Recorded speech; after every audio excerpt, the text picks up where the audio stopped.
is Kelli-Jo Murphy-Sauter, and I am 48 years old. My family and I live in Valencia, PA, which is just outside Allegheny County. I am a nurse and a social worker. I have a daughter who's 32. In our home currently, it's me and my husband and my father, Edward, and my dog Mo. So my dad, it's very interesting. We're very different. My dad's a very non-emotional, on the outer surface kind of guy. I'm a very emotional person. And so he worked in business his whole life, and he managed hotels. He worked in a bank. So he always had to be very practical minded.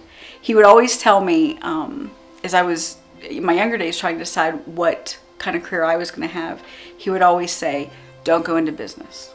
You will lose your shirt because you will give it all away. But my dad has always been so supportive of our family. My daughter developed a brain tumor when she was 11. And so, he was very supportive and there for us all, when I'm going to get a little emotional. So, as much of it as a businessman he was, we always came first. My dad, he retired in January of 19, and then in March he started to develop some symptoms of abdominal discomfort and was officially diagnosed with kidney cancer in August of 19. I remember the night that we actually found out, and we had just finished dinner and I was in the kitchen doing the dishes. His cell phone rang, and I could only, of course, hear his side of the conversation, and it was a lot of, okay, I understand.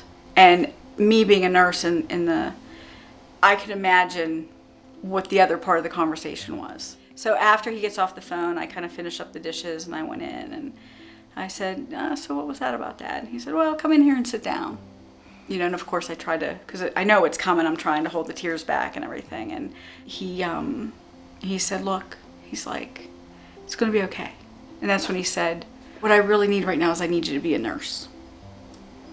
And I said, I'll do my best. Yes, so we have been very lucky to be able to use the voice-activated devices.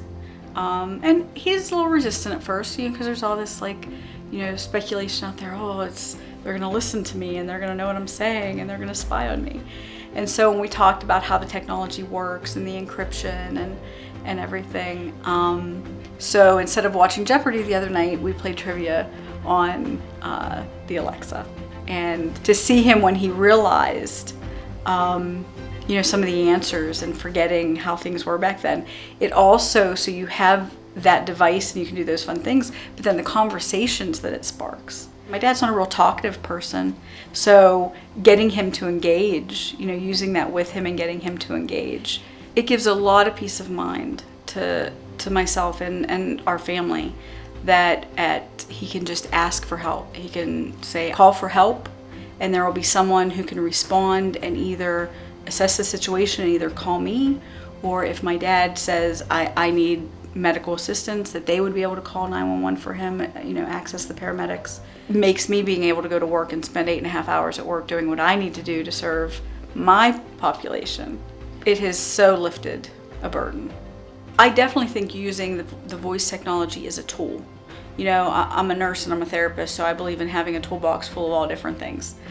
I think the first piece of advice that I would offer to family members who are dealing with either a health crisis or just natural, journey of aging, use every resource you can. Everything that you can to not only help the person you're caring for and your loved one, but to help your own quality of life. I would definitely recommend Constant Companion. Absolutely. Why not?